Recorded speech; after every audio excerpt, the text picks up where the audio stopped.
Founded in 2014, the Extraordinary Achievers' vision is to empower others to be the best version of themselves.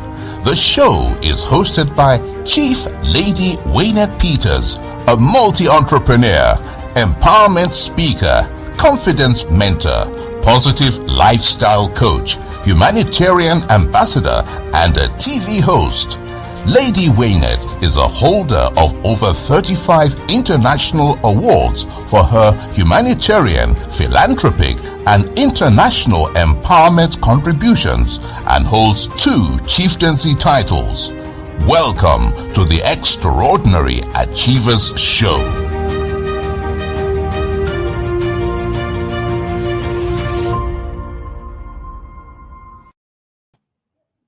What is love? And how should love be defined? Welcome to the Extraordinary Achievers Show. I'm your host, Lady Waynette Peters, the CEO and the founder of the Extraordinary Achievers. And today we have an amazing guest.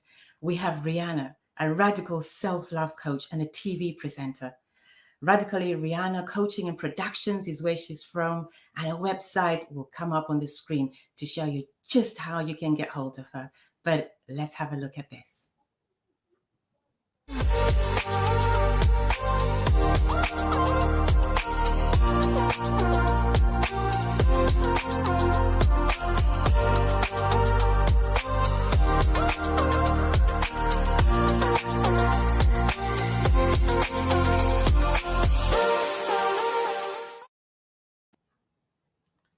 Rihanna is a multi-passionate entrepreneur, Britain's first Black weather presenter, an international radical self-love coach with bases in London and in Los Angeles.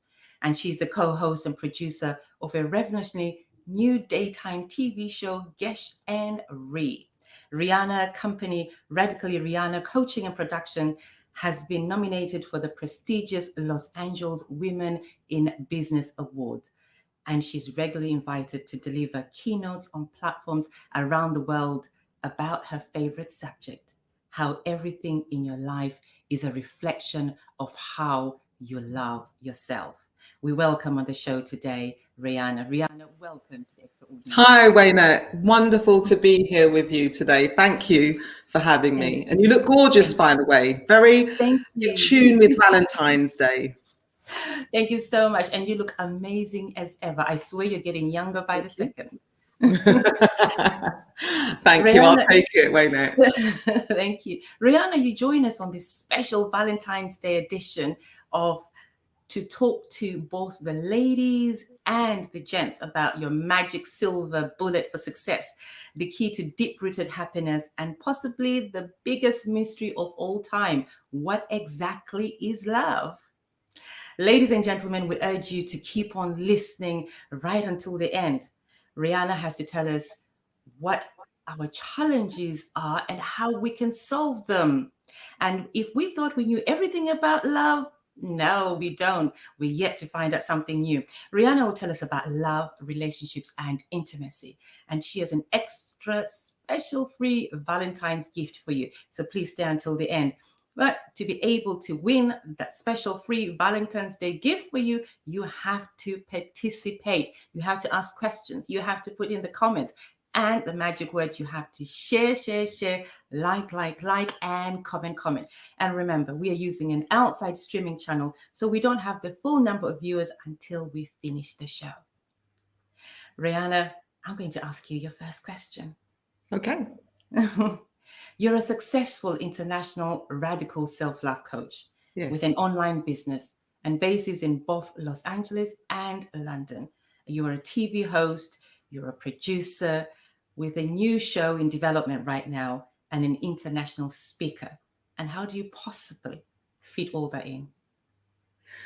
You know, the way I fit it all in, should I call you Lady Waynette or can I call you Waynette? You can call me Waynette. Okay, right. So we got that right. The way that I fit it all in, Waynette, is I have a very simple rule. I only do the things that I love, that I'm passionate about. And it's very appropriate because we're here just before Valentine's Day talking all about love. And it wasn't always that way, you see.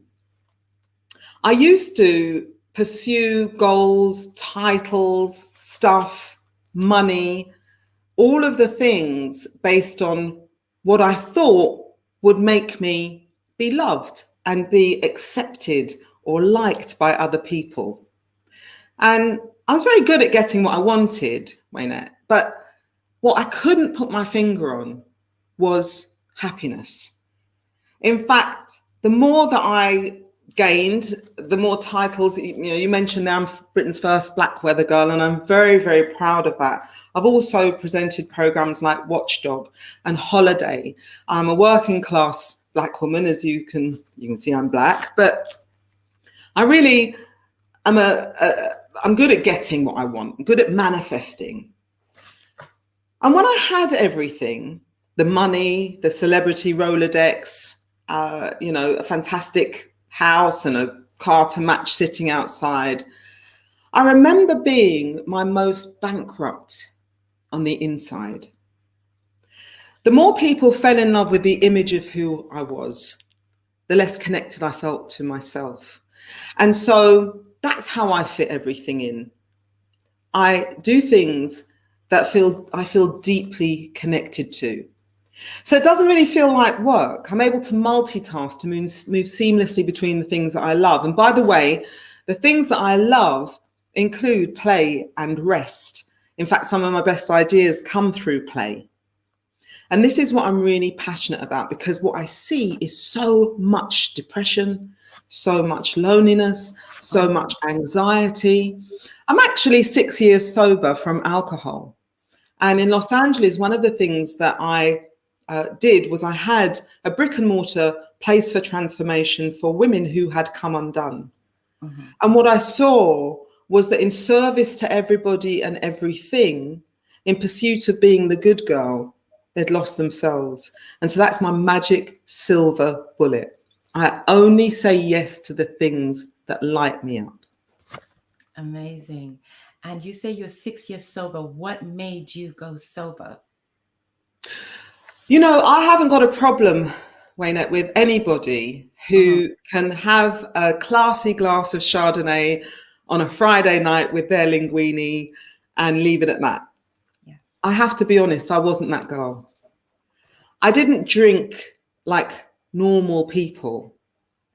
And what I discovered through my process of recovery, by working with some of the top spiritual teachers in Southern California, some of the top scientists and clinicians that I had the pleasure of collaborating with, is that what I was doing was drinking to medicate my heart, was drinking to distract myself from the pain that I was feeling, the unhealed trauma that I was carrying. And so it worked out for a while. I had a lot of fun drinking, be honest with you. It was a lot of fun times. But I had to stop when it wasn't fun anymore, when it wasn't working for me anymore, when it was causing more problems than it was fun.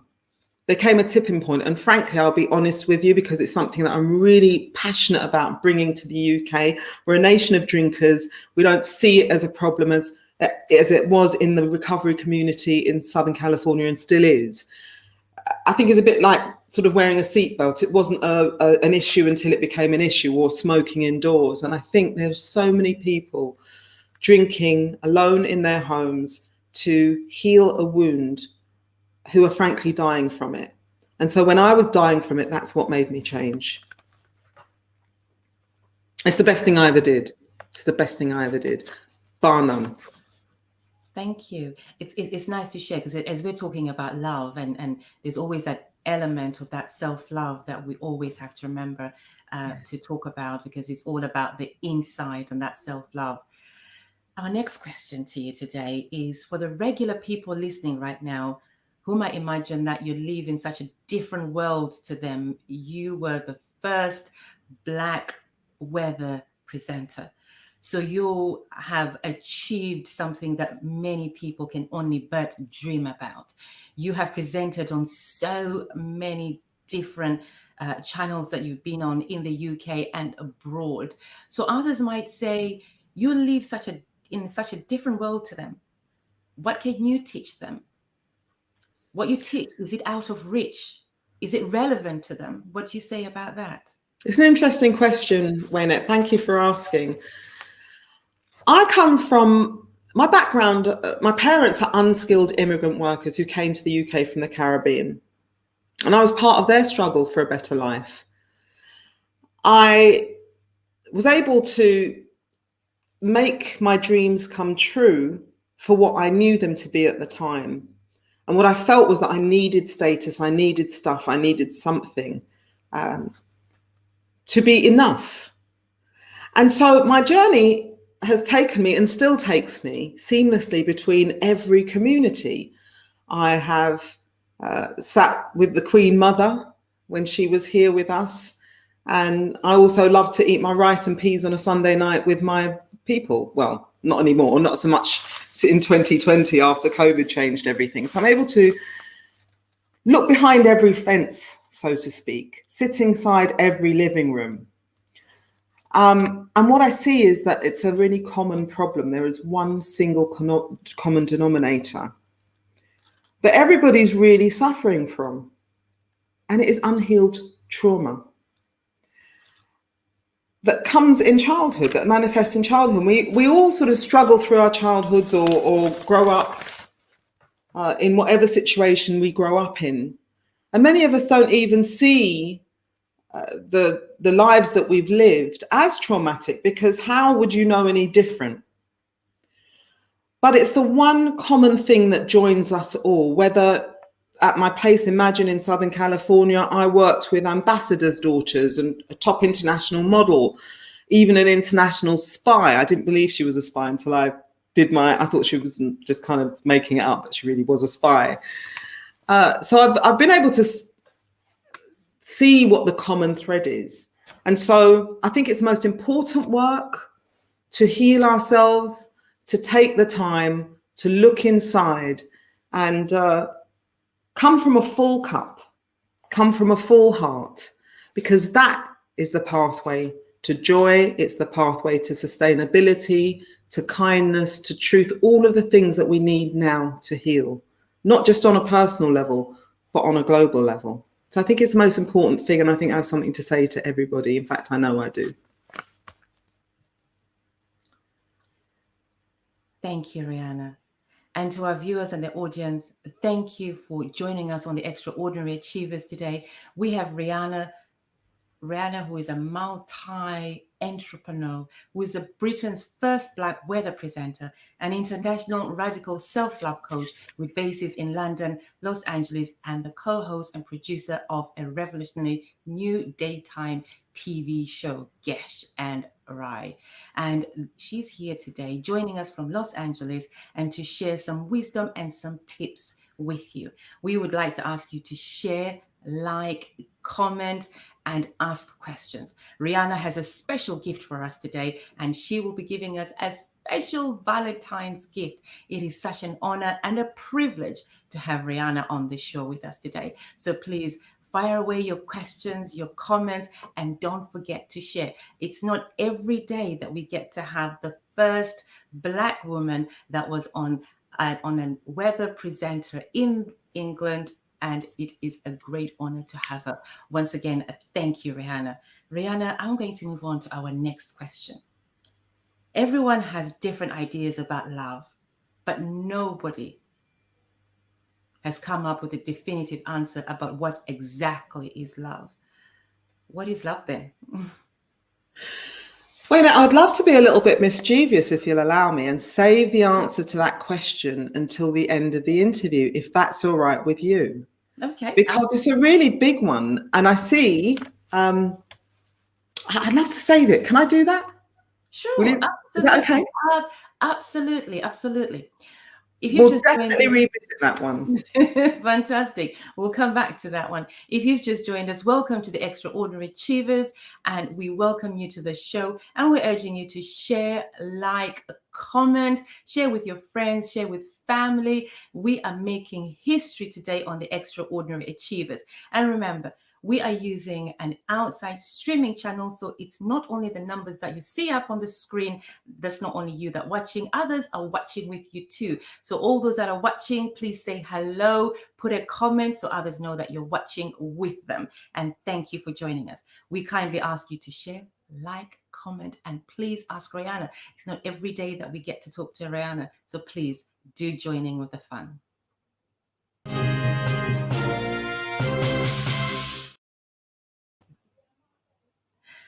And we are going to go over to Tony because we have some questions for you, Rihanna. So we are going to bring on Tony, and Tony is going to ask a question to Rihanna. Tony, welcome to the Extraordinary Achievers today. Hi, Wynette. Thank you for having me. Thank you. Thank you. So, my last relationship was pretty toxic, and because of it, I have a fear of being hurt now when I speak to someone new. So my question is, how do you move forward from a toxic relationship without the fear of history repeating itself again? Thank you for asking that question, Tony. Can I ask you a quick one? How long is it since you separated from your toxic partner? It's been about 2-3 years now. Mm-hmm. Yeah. And you haven't tried to date since? So I have, but the issue is I find it really hard to move forward. I have a fear of going forward in a relationship because I just feel like, is the same thing going to happen again? Mm-hmm. Well, here's the thing, Tony. Every relationship, every meeting is an opportunity for you to learn something about yourself. So I would really ask you to take the time between one relationship and another to ask what that relationship has taught you. One of the key questions that we can ask ourselves is what we came into the relationship with. So this is really important as you're thinking about going into another relationship to clean house. Right? Because one of the most difficult things, somebody said, I can't remember who it was, that we're not actually in relationship with somebody, we're in relationship with their unhealed trauma. And so it sounds like you have wonderful material there from this relationship, this toxic relationship, to work with, okay, to look and inquire into. What are the patterns? Have you had lots of relationships like this?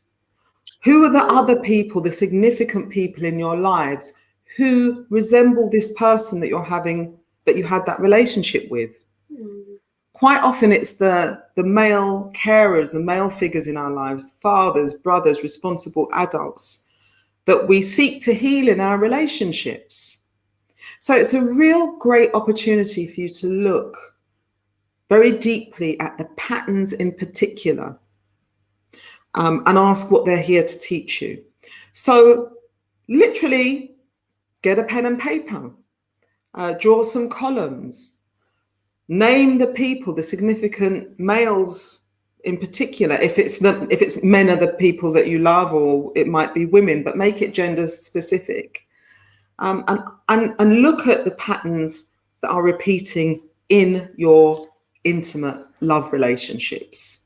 Okay, so there may be symmetry between, if it's men that you prefer, there may be symmetry between your love relationships and a relationship with your father, or your brothers, or your grandfather, or a stepfather, or even a male teacher, or somebody who has had a big impact in your life. So look there, Tony, that's what I would say.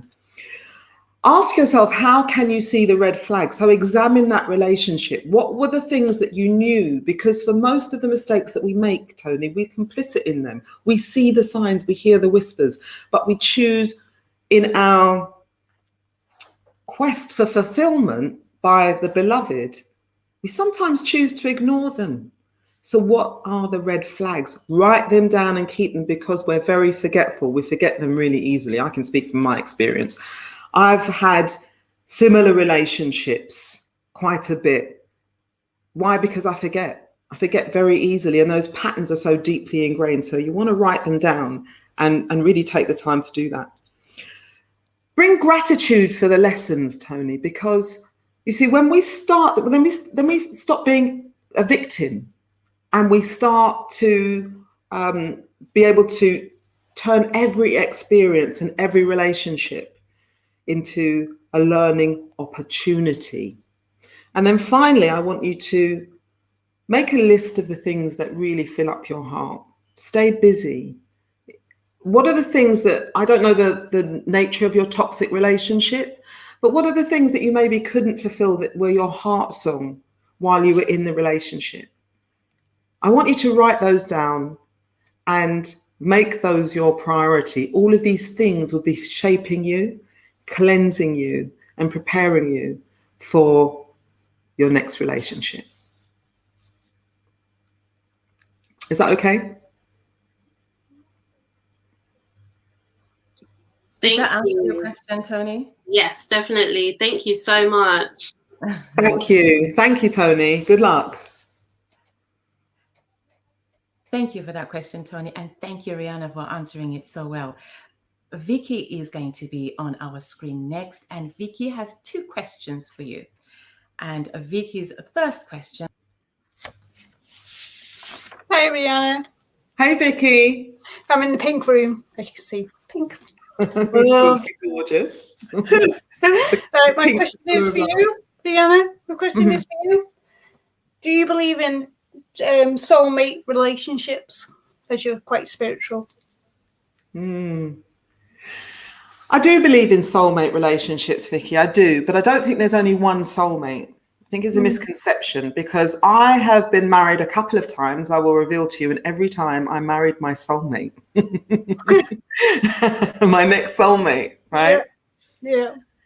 And it doesn't mean because those marriages didn't work that those partners, the people who I felt somehow, because what is a soulmate? Somebody you recognize, somebody who resonates with your soul, somebody you feel very deeply connected with, right?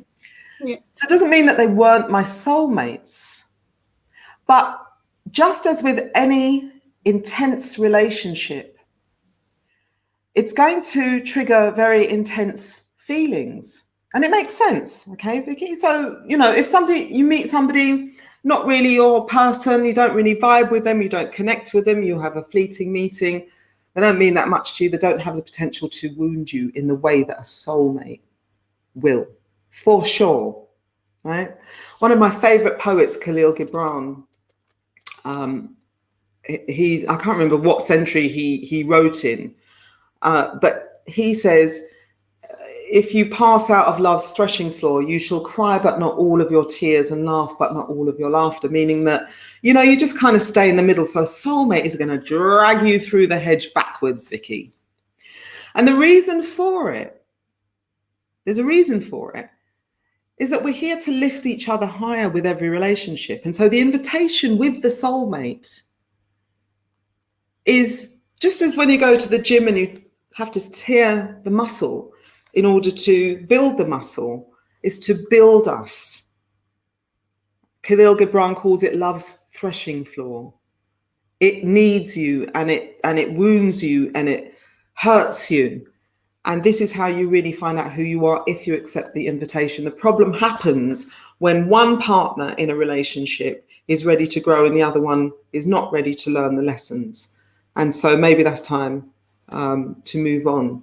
And that's certainly what happened to me. But each one of those soulmates was here to teach me. And I'm so grateful for those opportunities, as difficult as it was, or else we'd still be together today. Right, no worries. And my other question for you is, do you believe in love at first sight? Not everybody does. Yeah. You see your right one and go... Do you believe in love at first sight, Vicky? Well, they all fall in love with me. I must be doing something right. I love you. I love you. I just fell in love with you. Yes, I think it's dangerous. Yeah. It's really dangerous. It's a dangerous idea, right? Yeah. You hear a few stories about people who have stayed the test of time and they fell in love at first sight, but they are the stories of the victors. They're the stories of the people who actually made it. Yeah.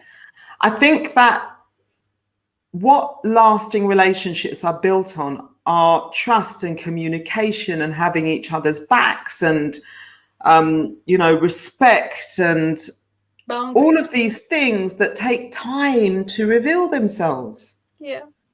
So for sure, you can have strong feelings, have a strong chemistry, have a really good vibe. But I think that the idea of love at first sight doesn't allow time to really assess these strengths and qualities. And so I think that, what is it? It's dopamine and cortisol, the chemicals that get let out in the body when you sort of feel that strong attraction. Yeah. It can feel like love, but I think it's a dangerous thing. Yeah, exactly. Thank you. You're welcome. That's a great question. And thank you for loving the pink room. Love your eyeshadow too. It matches my room. Thank you. I love the pink at the moment, Vicky. Thank you. Thank you, darling. Thanks, guys. Vicky, thank you so much. And thank you for consistently supporting the Extraordinary Achievers Show. Thank you for sharing. Love you.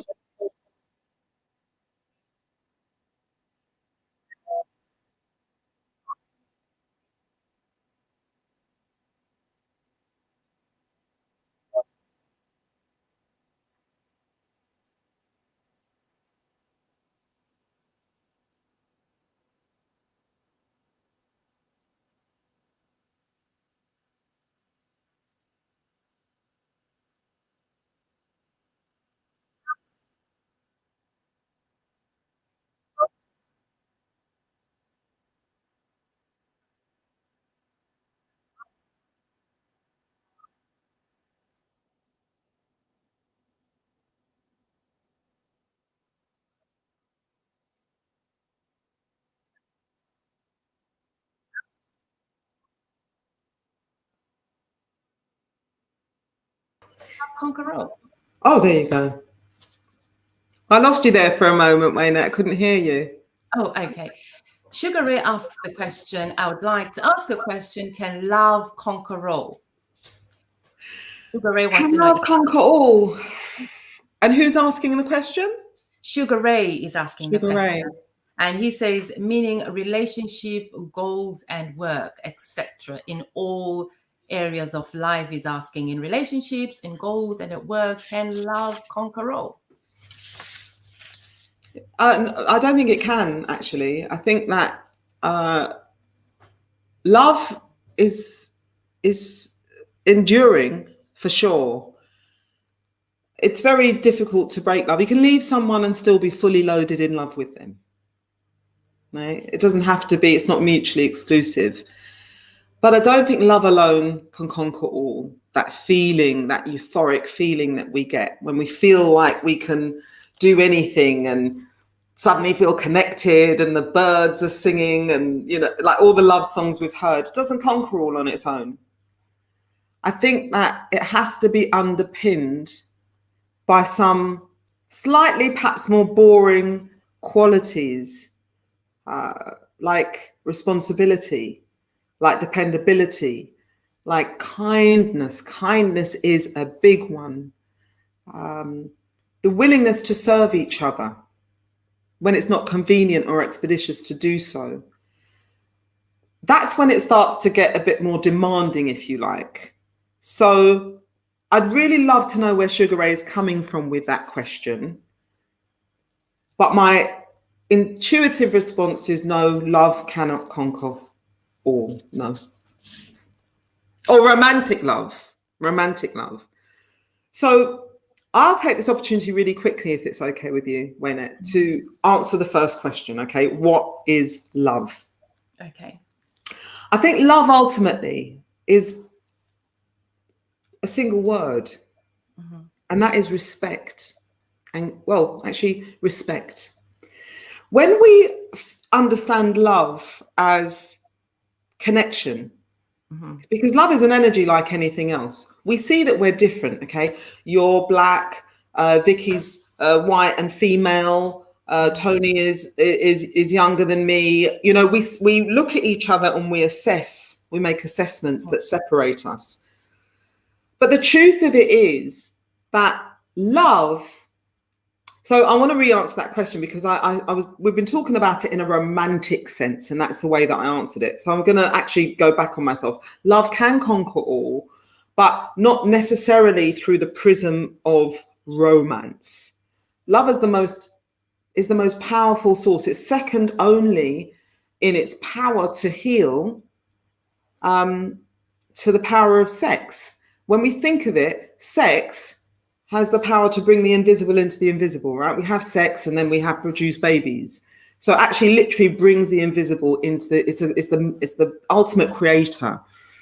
But without the wisdom of love, sex can run us riot and burn the house down. We've seen that with great presidents who lost their minds, right? So we have to temper sex with the wisdom of love. So when we really, really can know ourselves as love, and this is a little bit kind of a leap of, I don't know how deep we want to get here, but when we really know ourselves as love, then it has the power to connect everything. It has the supreme power to heal all wounds. But in the narrow romantic sense, I would say no. Is that confusing, or did that answer it a little bit? That answered it for me. And we'll wait to see if any of the audience, any of our viewers have any further questions to give you rather, and to ask for any elaboration. We are going to welcome Simon to ask you a question, Rihanna. Simon, welcome onto the Extraordinary Achievers.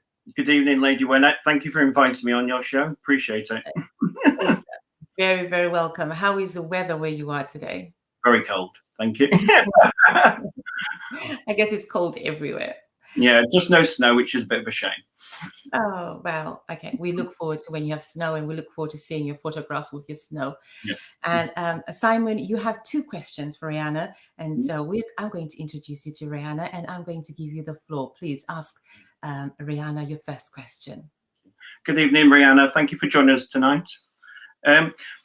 I was married for 26 years, but now been divorced for nearly 3. I'm a single dad, and obviously because I have not dated for a long time, how do you realize that you're in love with somebody? Is there somebody that you're specifically got in mind while you ask that question, Simon? Can't say. How do you know when you love somebody, right? So it's the chemical reaction, dopamine and cortisol. This is the kind of love bomb chemistry that happens. And when that is released, Simon, you find that, does anybody have to remind you to think about your beloved? Because I'm thinking that there's somebody in mind for you, Simon. And I'm thinking that you're thinking about that person quite a lot, even when you're not trying to think of that person. There might be a little bit of anxiety attached to it, but good anxiety. Okay, you're kind of got this slightly edgy rush to you. You're motivated. When we're in love, everything seems possible. We start to glow. We start to feel like that kind of Tom Cruise super guy, I've been in love before, Simon, and I just dropped weight that I couldn't drop before. Suddenly I was like, gorgeous, sort of looked as reflected in the eyes of the beloved. In particular, if somebody is showing interest in you, you just feel a sense of euphoria in those early days of love. So that might be a clue for you that you're falling in love. And there's nothing better. I'm in love with love. Yeah. So my other question was, how do you keep love alive throughout the years then? You might be a good person to answer that, Simon. You were married for 26 years. I think you have to keep on falling in love again. Yeah. Because over the course of 26 years, I'd really be interested to hear from you, because I haven't had a 26-year relationship. Love relationship. But I think the key is falling in love again, because we're always changing. Yeah. If we're in a healthy love relationship. If the love is possessive and controlling and restricting and you find that you're the same person in year 1 that you are in year 26, maybe it's not so much good love. Yeah. But we're changing. I know that I'm not the person that I was 26 years ago in any way, shape, or form. And every day I'm waking up and evolving and changing into somebody new. Yeah. And I want a partner who is willing and curious enough and playful enough to want to discover the new Rihanna sometimes every day, right? So we're in a process of renewal. Yeah. So I want somebody who is able to do that and to recommit to me, but not just through the growth process, but through the challenges, because most of life is chopping wood and carrying water, right? You know, it all sounds really glamorous. I have a base in Los Angeles. I have a base in London and all the rest of it. But most of it, Simon, is me, not all dressed up for the cameras. I'm wearing... Well, you look beautiful anyway tonight. Thank you so much. But you know, I'm wearing leggings and my hair's all frizzy, and you know, like that's what the normal everyday kind of situation is for most of us. Yeah. So when we're off Instagram or Facebook or whatever. Yeah. So love is loving all of that. It's falling in love with something far deeper than that, and I think that's how you keep it alive. Is opening yourself to all of the beloved. Yeah, Zolly, me and my son were doing a project for somebody, and it was to do with Valentine's Day, and he came up with a phrase to add into this, which was, "Love is the greatest refreshment of life." I love that. Refreshment. That's a good word. Can I nick it from you? Can I nick it from your son? Yeah. I like that, because refreshing is a great descriptor, right? Yeah. It makes you feel alive and invigorated, and suddenly your blood's sort of rushing through you and you're feeling it, you know, coursing through your veins. That's beautiful. I like that. Yeah, it is. I like that. How old is he? He's 17. He's going to be a poet. I feel like he's going to be our next poet laureate. Yeah, he's gonna be an author, an engineer, and an esports specialist. Will you tell him that I love that? I love that word, refreshing. I like that. I'm going to take it. Simon, thank you for your questions. And Rihanna, thank you so much for those responses. Amazing responses. Rihanna, we are going to look at some comments that we have. Let's have a look and see what comments we have that are coming up.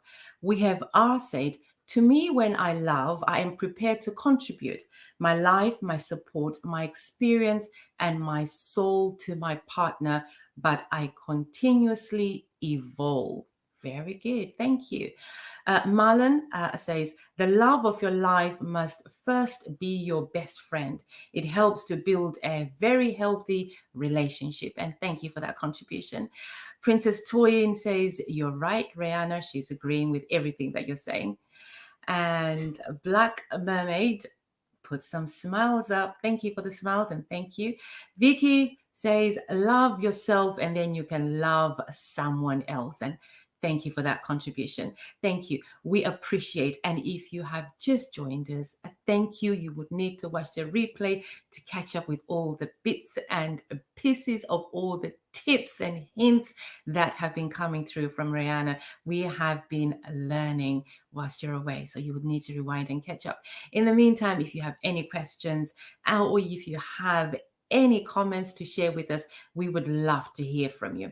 Next, we are going to hear from Michelle as we welcome Michelle on the Extraordinary Achievers. Michelle, welcome. Hiya. Hey, Michelle. Hello. Michelle, you have a question for Rihanna. So we are going to bring Rihanna onto the screen, and if you can ask Rihanna your question. Hi, Michelle. Rihanna. Hello, nice to meet you. Pleased to meet you. Thank you for being here. Thank you. How do you know when it's time to move on from a relationship? So, number one, Michelle, there is no compromise on this one. If you are being abused in any way, if you feel that you're in danger, whether that's physically or emotionally, that's time to go. It's definitely time to go, right? So after that is, are you justifying? Are you finding that you're justifying the relationship or the beloved's actions in the relationship a lot, right? This is what that looks like, yeah, but he's only this, or he did that because, or it's going to get better, or, these are justifications. And so if you find that you're repeatedly justifying behaviors and actions, then maybe it's time to think about going. If you don't feel valued and respected, I think maybe it's time to go. And the way that can show up sometimes, for example, let me give you an explicit example. Maybe you are not, you don't have a great communication in your relationships. That's one of the key things. So you feel a little blindsided, a little ignored.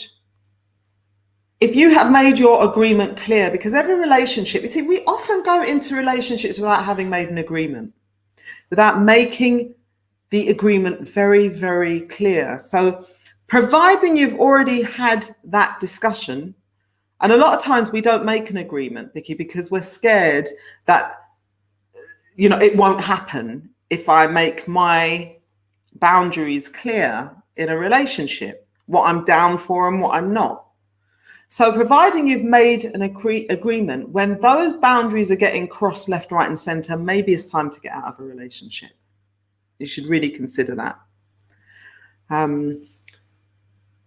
think those are a few pointers of when it's time to go. When you're memorizing, when you're looking at memories, the way things used to be, it used to be so good. We used to laugh. We used to talk. He used to communicate. Then maybe it's time to go when you're having to dip into the memory bank pool too much. Maybe things have shifted, and in real time, because the present is the only time that we've got, maybe it's time to go. Is that good for you? Well, yeah, it is actually. I mean, for me, I guess what you said actually strikes a chord with why I did go, all of them points. Right. And I think for me, when respect was no longer being served at my table, that is when I went. And you said something about basically that abuse, what your boundaries are. And I had boundaries. I had all of those. And had you stated them clearly? Yeah. Uh-huh. But yeah, so it's okay. I mean, I'm healing. I'm healing. Yeah, I hope Vicky, you said something there, and this is really foundational, and I want to underline it. Respect is paramount. Mm-hmm. I coached under a really well-known relationship coach, an older lady in Southern California whose name evades me, but she's really big on the scene right across the States. And her sort of foundation was that women want to be cherished and that men want to be respected. And for a long time, I held on to that teaching. I just assumed it as the truth. And now, as my own evolution, as a teacher of this, I realized that actually the most fundamental expression of love is respect. Because just as we are called to serve in a relationship and ask, what does the beloved want? To serve with love and commitment. We're giving up our lives. It's a big honor when you choose someone to love. And this is something we lose sight of sometimes. We've chosen that one person of all the people we could have chosen to connect our lives to commit to, never to be unfaithful to bring the bacon home, to all of to build and to love for life a lot. This is how we think.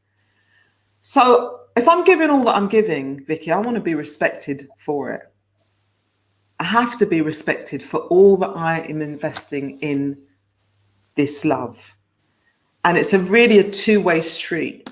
So to me, cherishing and respect is synonymous. They're the one and the same thing. You can't cherish me if you're not respecting my needs, my freedoms, my passions. If you're not supporting those things, maybe it's time to go. Yeah, it makes sense. It actually really does. And I think you mentioned about your needs and your passions. And my passion is I work with young people, yet my husband was incredibly jealous of the work I did because I was getting recognised for my work. And it really was quite painful that somebody that I'd supported just didn't support me whatsoever. Yeah, I think you're right to go, Vicky. And well done you, because I'm a radical self-love coach. It's the foundation of the work that I do, is to love ourselves, because so often, Vicky, we go into relationships wanting the other person to fulfill our needs, to complete us. And that's a massive mistake. So I think this is a real act of self-love, what you've done here, in having the courage to face the heartache, because I know it has to be hurtful. I know that you're going to travel through some pain or have traveled through some pain. I don't know where you are in your healing process. Very early on, 9 months. Right. I'm still early on. And I believe in what you said, because it was exactly what you were saying to me that made me really think that, you know what, there's got to be more. I mean, I never fell out of love with my husband.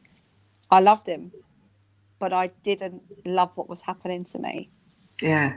Yeah, you can leave and still be in love, girl. Very much so. Very much yeah. so. But you've got to love yourself more. I always say to my other half, I've got to learn a bit more of that. I say it all the time, I love you, but I will never love you more than I love myself. I better start reading some more books. I'm so glad for you. I'm so glad for you. And I wish you every joy, Vicky. Thank you so much. Yeah. Michelle, thank you so much, Michelle. Thank you. Sorry, was that Michelle? Oh God, I've been calling you Vicky the whole way through, Michelle. You're really not swearing at me, so I'm really not worried about that whatsoever. The sentiment of what I'm saying is exactly the same, Michelle. God bless you. God bless you too. Yeah. Michelle, thank you very much. And Rihanna, thank you so much. Michelle has been doing absolutely amazingly very well in her journey. I've seen her grow from day to day in self-love and healing. She is still on that journey, and we thank you for spending time talking to Michelle. And Michelle, thank you for coming on the program and sharing a personal moment with us all. We appreciate you. We're going to read some comments that have been coming up, and let me see them as they come up on the screen. Deborah says, love is a close bond with another that goes deeper than affection, attraction, lust, or friendship. It's a deep mutual expression of respect, trust, honesty, integrity, intimacy, chemistry, and partnership. Love is something best experienced together. You find it in each other, not separately. Thank you. Val Robinson says, agreement is everything. What are we agreeing to in our love relationships? Thank you for that input. Black Mermaid says, I think humans find it very difficult to differentiate between love, lust, like one's affection, validity, and needs. Or are they all fragments of love, which we need to regulate with caution? We have another comment from Juliet Macapila. Hi, sweetie. And Juliet says, thank you, Lady Wynette and Rihanna. And we thank you for tuning in, Juliet. We appreciate you. DGC says, the jump from infatuation to love is as important. Step up on the relationship path, i.e., the yellow brick road. And thank you for that input. Val Robinson again says, yes, Deborah, the key word for me is mutual in relationships, for true love to develop and to grow. Deborah says, yes, agree, supporting coming from just one will end it. We really appreciate your comments and that are coming through. Jennifer, hi, and welcome onto the show as an amazing solicitor here in London. Vicky, thanks for your honesty. Well done. Also love your wall clock. Nice. I think that was going to Michelle. Thank you. And she's heard that one. Thank you. And R says, is love a trait of emotions? And what book would you recommend to read for rules of engagement and healing? Is love a trait of emotions? And what book would you recommend to read for rules of engagement and healing? And we will get a response from Rihanna and we will post it after the show for you. And Juliet says, love is energy and frequency, living it. Thank you for that. We're going to take one more comment. And Alyssa, a coach that will be joining us on the 24th of February, an amazing coach that you need to hear from, says a fabulous show. Fabulous having you on the show. And we're looking forward to having you at the end of the month. We are going to ask Rihanna another question. And we will bring Rihanna back to ask her this question. Rihanna, we have experienced a huge change in 2020.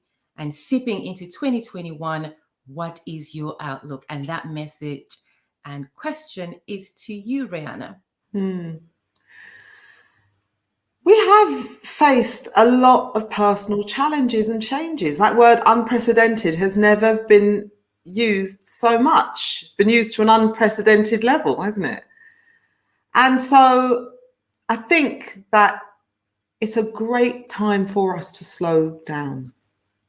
Slow down, do the inventory, to look at our lives and to really examine what we've been doing on autopilot because we felt that we must. So it's a really interesting time to do the inner work. It's foundational because when we build a house on sand, when we build a house on unexamined trauma, what do we get? We get trauma in our house. I think that it's such a wonderful time where people, the idea of money or we've had more honest conversations than ever before, Waynette. I meet people, I'm struggling, my work has gone down. Whereas before we sort of were working with the image of who we were. And it's an opportunity for us really to look towards our truth instead of trying to impress anybody. And I think what's most important for me about 2020 and coming into 2021 is the really real conversations that connect us deeply. Because when we have those conversations, when we share in the way that Michelle did, it opens up our humanity, one person to another.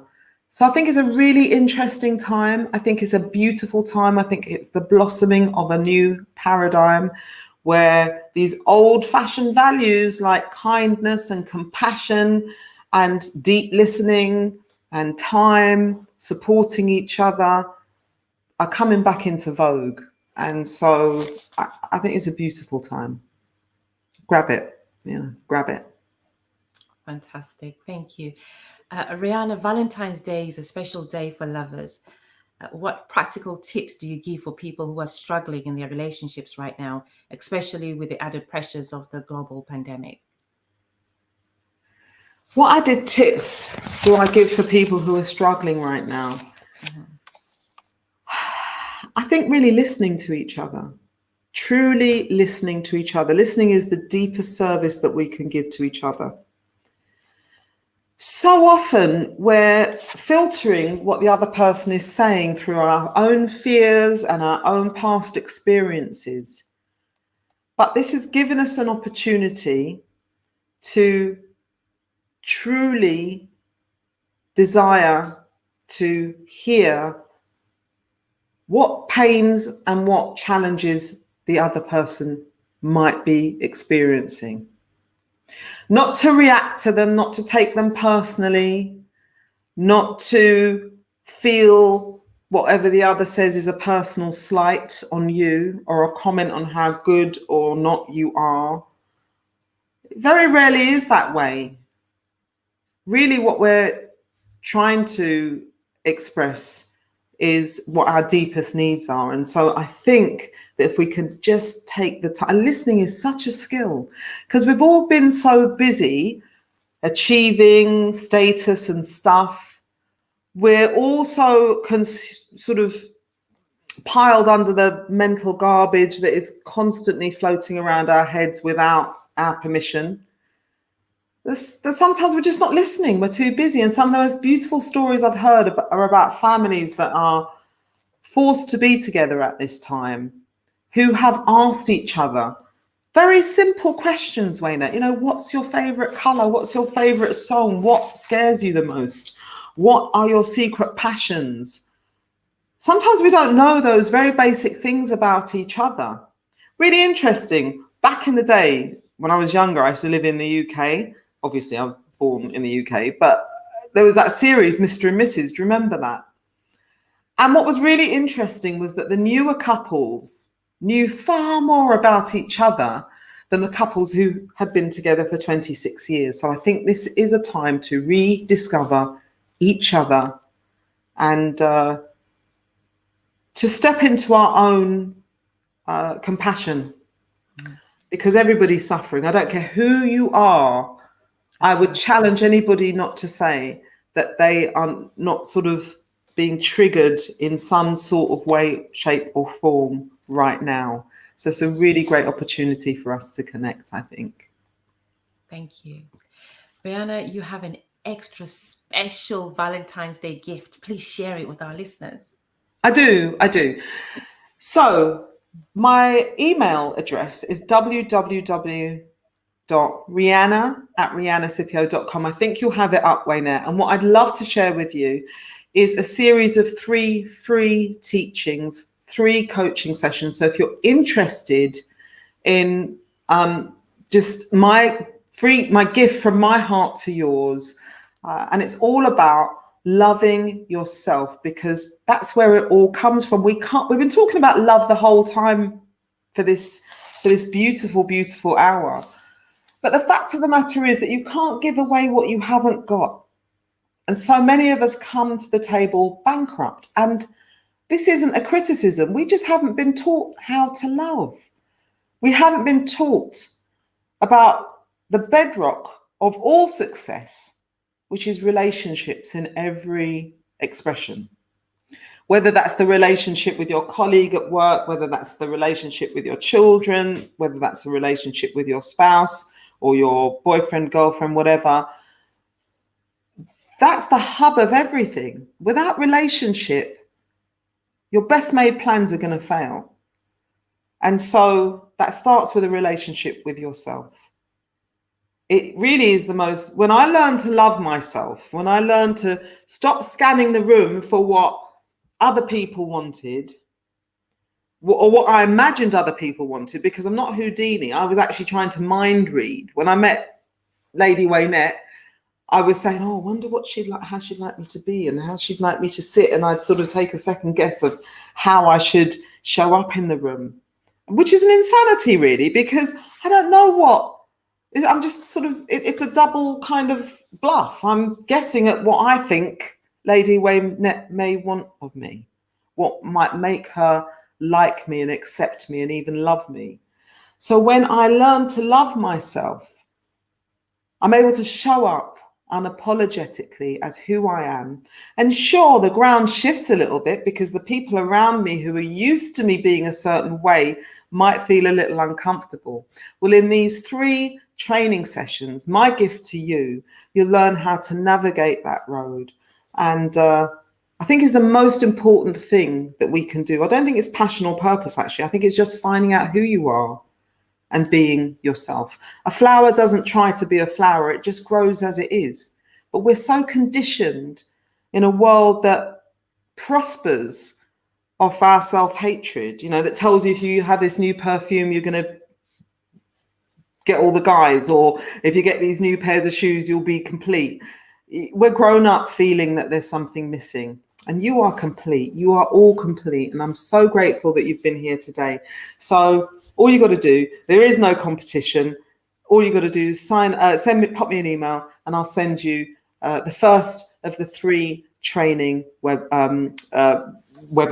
So I hope you get something from them. Thank you so very much. And if you heard that, all you need to do is go onto her website and you will be able to get something for free as your extra special Valentine's Day gift.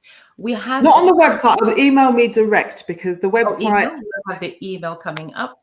Perfect. Okay, Yeah. we'll have the email on the screen, and we will keep that email on the screen for now so that you're able to email Rihanna, and Rihanna will be able to send you through that information.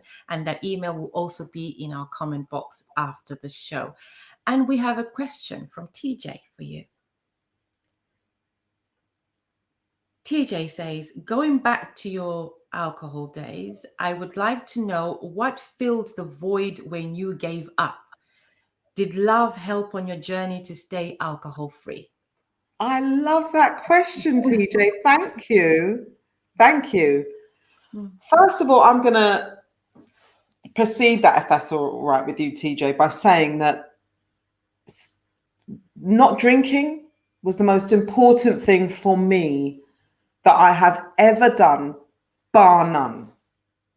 As I said before, and you must have heard it because, you know, I said that quite early on in our hour, I wasn't the girl who could have a classy glass of wine. And if you can have one for me, you know, good luck to you. I think it's just a wonderful thing to enjoy. But I couldn't, and I had to stop. It was killing me. And I can't dilute the answer to that because it's just too important. If you feel that you're using to heal your pain, if you feel that you are out of control with your drinking, if you feel that it's affecting your life and that you need to stop and you can't, it's the most important thing that you can do. What I filled the void with was a connection with my higher power, right? Whatever you want to call it. And I had always prayed and meditated, but I didn't have a roadmap of how to live in connection. Because I always think that the opposite to addiction is connection. We're looking to feel a part of. I know that I never really felt a part of. I felt different and separate in some way, which is why I said earlier I pursued like the biggest title in England, you know, arguably, as sort of a star on British TV and all the stuff and all the things. And I thought that if I had more, that I'd feel more connected, and I actually felt more separate. That's the truth.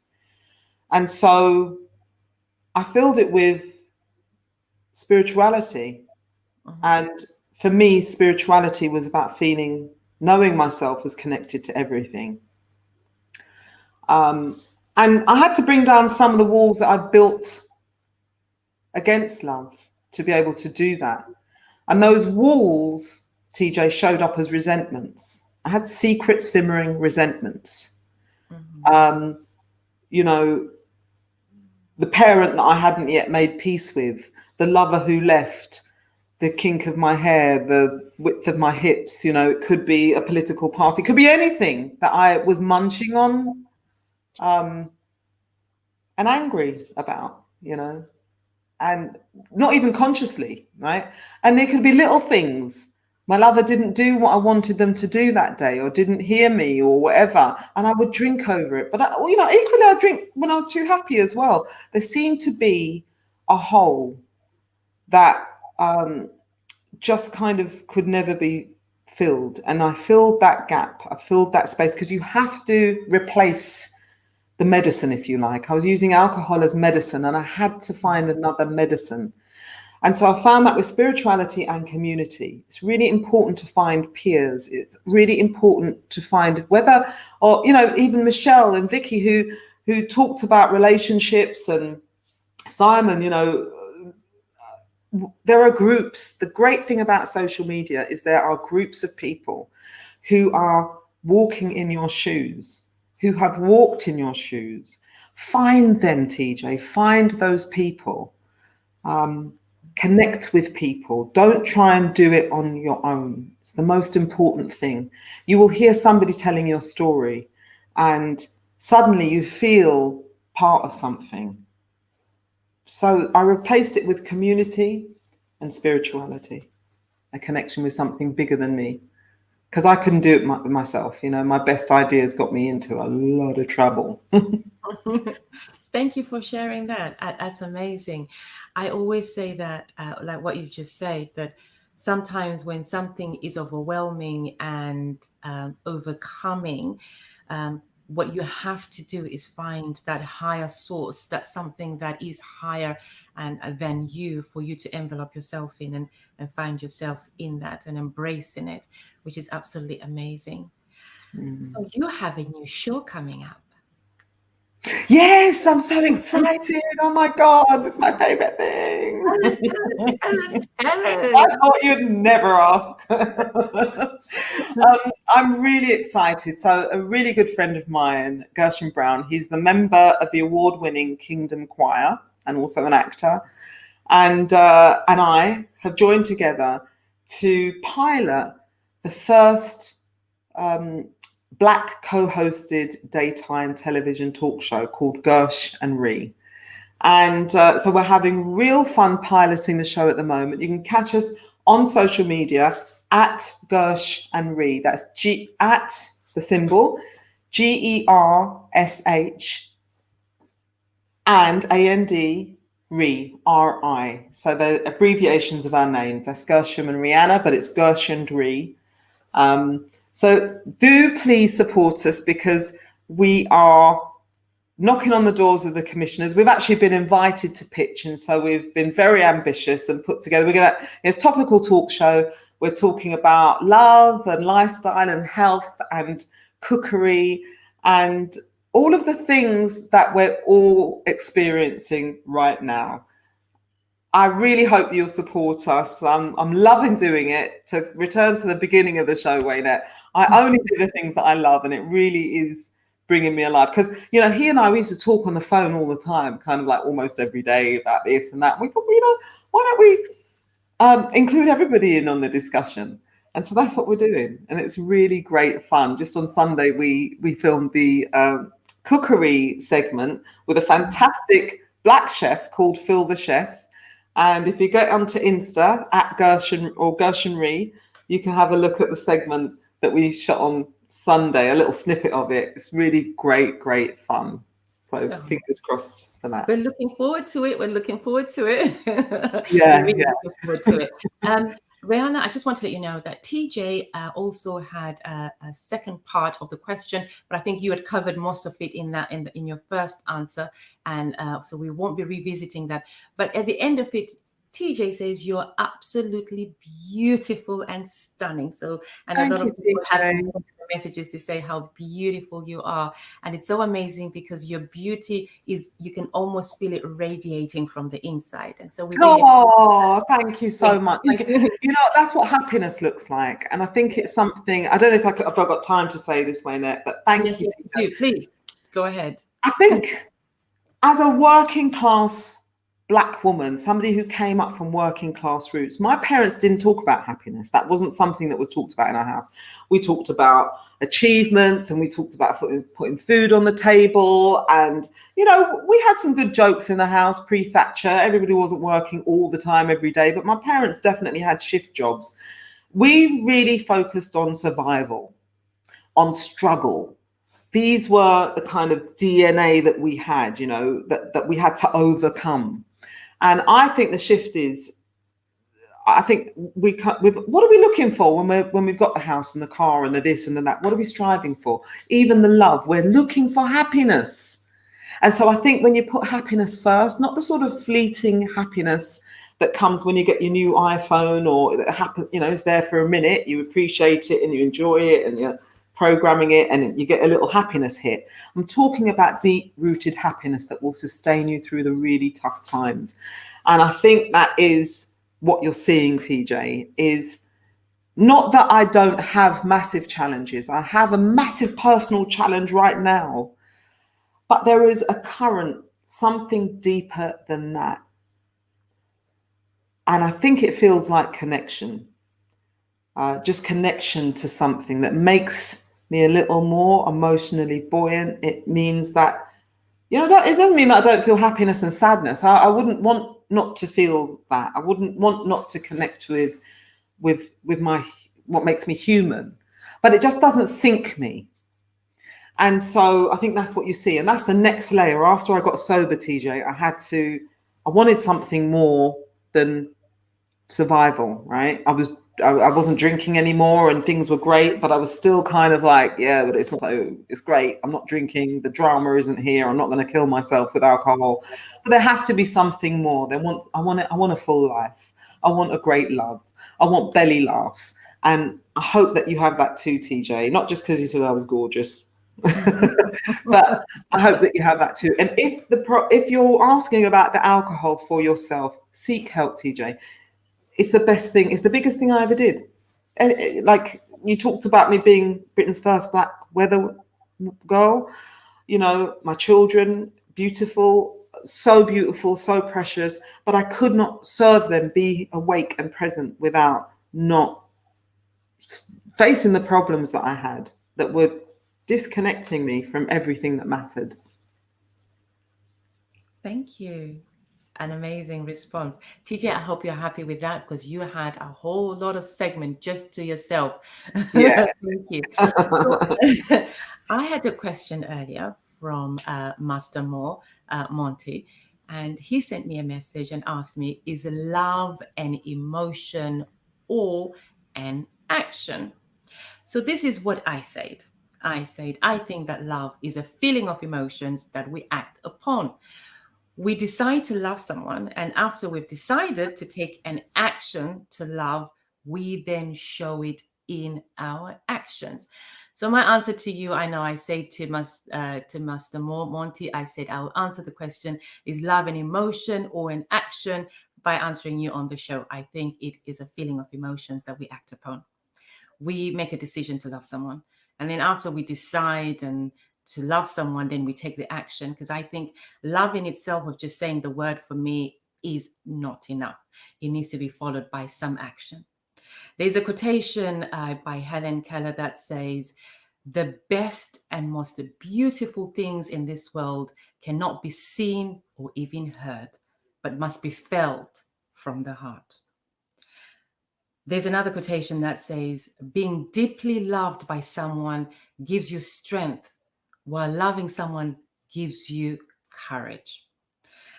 And you know, I love my Bible scriptures. 1 Corinthians 13 verse 1 says, love is patient, love is kind.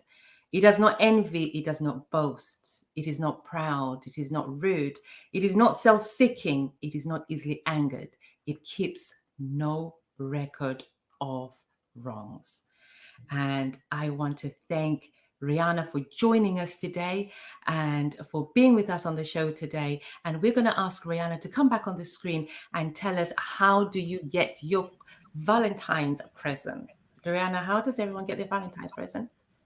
Just pop me an email, www.rihanna, RIANNA, @riannascipio.com. Are you going to have it up on the screen, Wynette?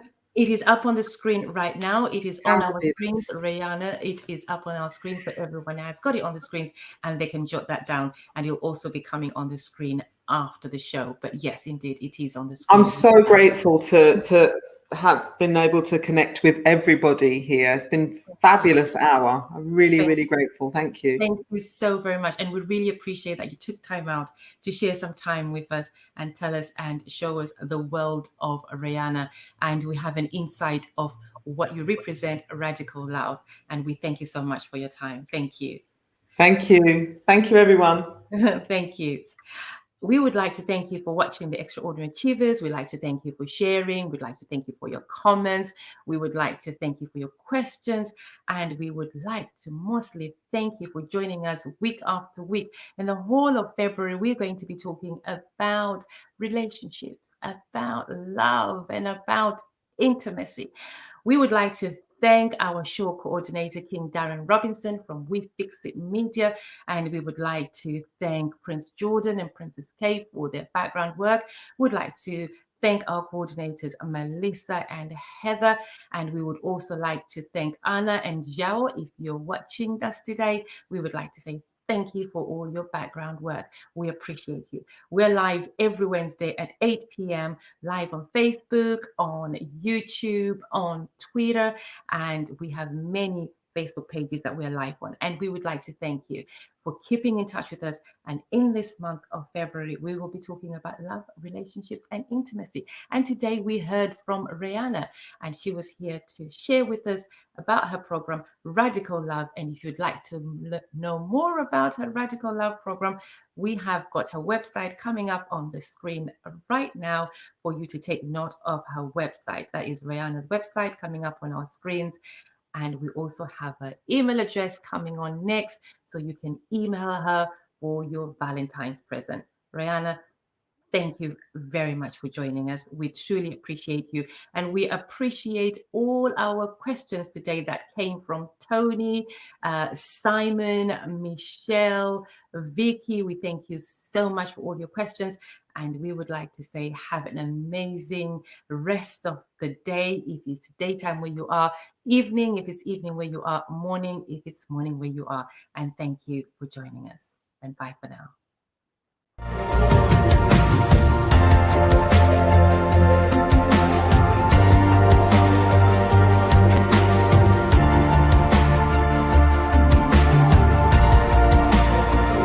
Thank you for watching.